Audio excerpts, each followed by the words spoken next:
Bismillahirrahmanirrahim. Assalamu alaikum. Welcome to our online class of General Science of Grade 9.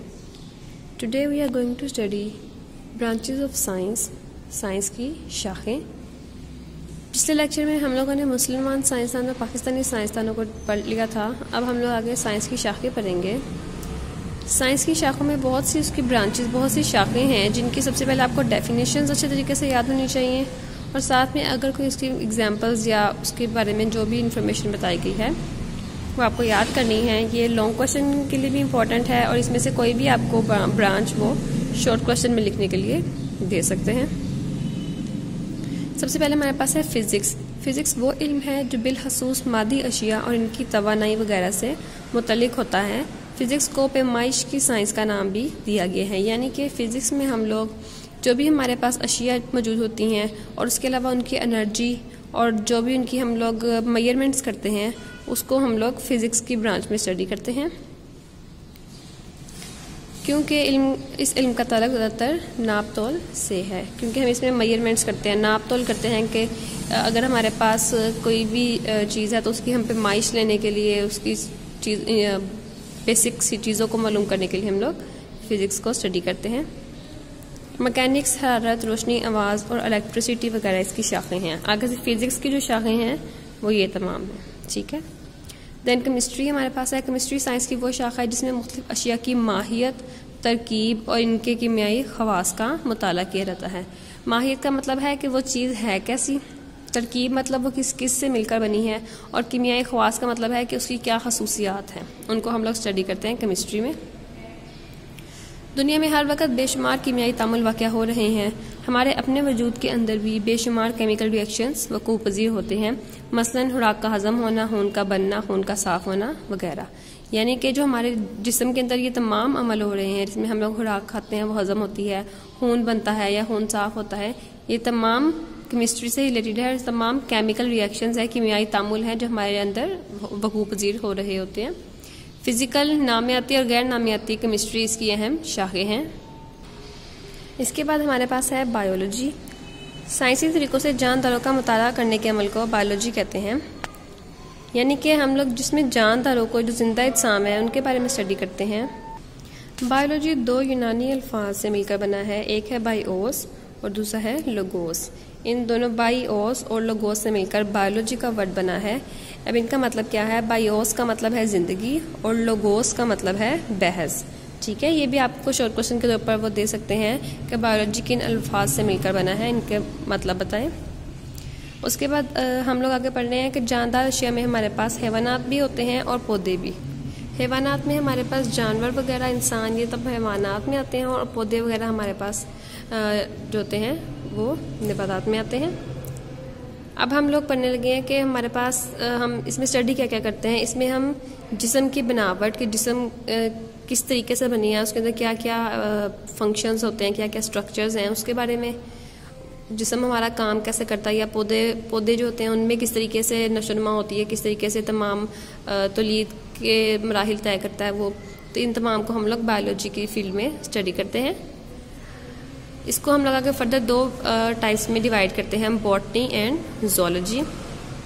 जो हमारे पास botany है ये पौधों के मुतालिक है. हमने पढ़ा है कि हम बायो में पौधों और हैवानात, यानी कि नबातात और हैवानात, तो हैवानात हमारे पास इंसान या जानवर आ जाते हैं और नबातात में हमारे पास पौधे आ जाते हैं.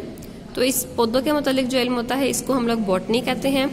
इसमें पौधों की साख्त, नशोनुमा और इनके माहौल के बारे में बहस करते हैं कि पौधे किस तरह के दिखते हैं, इनमें नशोनुमा किस तरह के, बढ़ते किस तरीके से हैं, और इनके माहौल के बारे में कि किस तरह का माहौल किसको चाहिए होता है, उसके बारे में बहस करते हैं. और ज़ूलॉजी में हम लोग जानवरों के मुतालिक इल्म को ज़ूलॉजी कहते हैं. ठीक है. इसमें जानवरों और इंसानों की जिसामत, कि इनके जिसाम कैसे हैं और इनके माहौल के बारे में बहस करते हैं. तो यहाँ से यहाँ तक आपका बॉटनी का शॉर्ट क्वेश्चन आता है और यहाँ से यहाँ तक आपका ज़ूलॉजी का शॉर्ट क्वेश्चन आता है. और समटाइम्स आपको ये भी रहता है कि बॉटनी और ज़ूलॉजी में फ़र्क बयान करें, तो आपको ये दोनों राइट डाउन करनी पड़ती हैं. आगे वो आपको बता रहे हैं कि पौधों और जानवरों की ज़िंदगी में बहुत से अमूर आपस में मुश्तरक हैं, यानी कि बहुत सी चीज़ें हैं जो उन दोनों में एक दूसरे से मिलती जुलती हैं। इसलिए इल्म निबातात और हैवानात, निबातात होते हैं पौधों के मुतालिक और हैवानात होते हैं जानवरों के मुतालिक। इनका मुतालिया हम एक ही साथ करते हैं और इसको अल-हयात यानी कि बायोलॉजी को हम लोग दूसरा नाम अल-हयात देते हैं और इस फील्ड में हम लोग इन दोनों के बारे में स्टडी करते हैं। नेक्स्ट हमारे पास है इल्म फल्कियात, जिसको हम एस्ट्रोनॉमी कहते हैं। इल्म फल्कियात में हम लोग जो हमारी हला है उसके बारे में हम लोग स्टडी करते हैं कि उसमें क्या क्या चीज़ें मौजूद हैं। जैसे फल्की इज्साम, मसलन सूरज, चाँद, सितारों और सयारों के इल्म को इल्म फल्कियात या एस्ट्रोनॉमी कहा जाता है। फल्कियात के मुताला में रियाजी और फिज़िक्स के इल्म का भी बहुत बड़ा हिस्सा है, यानी कि जब हम लोग इन चीज़ों का मुताला करते हैं तो ये मालूम करने के लिए कि इनकी हरकत किस तरीके से होती है या फिर ये हमारी ज़मीन से कितने फासले पर हैं, और मुख्तलिफ मालूमात हासिल करने के लिए हम लोग रियाजी और फिज़िक्स दोनों को इसमें इस्तेमाल करते हैं। उसके बाद हमारे पास है रियाजी अदाद और पैमाइश की खसूसियात का इल्म है, जिसमें हिसाब, अलजबरा और ज्योमेट्री वगैरह शामिल हैं। बहुत से दीगर साइंसी इल्म में रियाजी एक मददगार की हैसियत से इस्तेमाल होती है।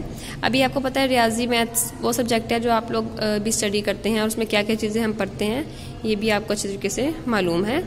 अब यहाँ पे उन्होंने आपको मशहूर रियाजी दानों के नाम बताए हैं, न्यूटन और आइंस्टाइन। तो आपको यहाँ पे वो पूछ सकते हैं कि मशहूर रियाजी दानों के नाम बताएं, तो आपको मालूम होना चाहिए कि न्यूटन और आइंस्टाइन मशहूर रियाजी दान गुजरे हैं। इसके बाद हमारे पास है ज़राअत, जिसमें हम लोग खेती बाड़ी के तरीके, गोश्त और दूध देने वाले जानवरों को पालने का इल्म, इसके बारे में जो हम स्टडी करते हैं उसको ज़राअत कहते हैं। फसलों की बीमारियाँ, उनसे बचाव के तरीके और ज़राअत में इस्तेमाल होने वाले जो आलात होती हैं, मशीनें वगैरह, खादें, जरासीम कश अदविया जो जरासीम को मारने के लिए इस्तेमाल की जाती हैं, वो तमाम की तमाम ज़राअत की फील्ड में इस्तेमाल होती हैं। इसके बाद हमारे पास है मेडिसन। ये वो इल्म है, ये वो शाख है जो जानदारों के इज्साम की साख्त, यानी कि वही बात कि जानवरों के इज्साम की साख्त, उनकी शक्ल कैसी है, अमराज की तशखीस कि किसको कोई बीमारी है या नहीं उसको मालूम करना, अमराज की तशखीस, तरीका इलाज, अदवियात की तैयारी, दवाइयाँ तैयार करने के लिए, तशखीस इलाज में इस्तेमाल होने वाले आलात, यानी कि अगर हमारे पास कोई बीमारी है उसका मालूम करने के लिए हम लोग जो आलात इस्तेमाल करते हैं, जैसे ब्लड प्रेशर के लिए मशीन्स होती हैं और मुख्तलिफ हम लोग मशीन्स इस्तेमाल करते हैं, शुगर टेस्ट के लिए या फिर जिस चीज़ के लिए भी, हर चीज़ के लिए कोई ना कोई मशीन है। तो वो तमाम के तमाम जो इल्म है वो मेडिसिन की फील्ड में होता है। इसके बाद हमारे पास है जियोग्राफी। जियो का मतलब है ज़मीन और ग्राफी का मतलब है ग्राफ बंदी। ठीक है, जियो हो गया हमारी ज़मीन और ग्राफी का मतलब है ग्राफ बंदी।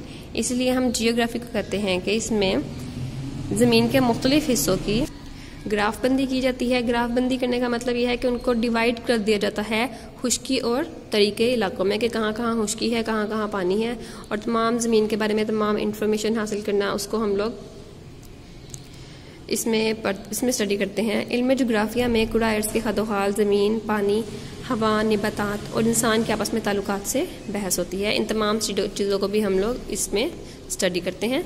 तो बच्चों आज के लिए इतना ही। नेक्स्ट लेक्चर में हम लोग अपनी साइंस की शाखों का आपस में ताल्लुक को स्टडी करेंगे।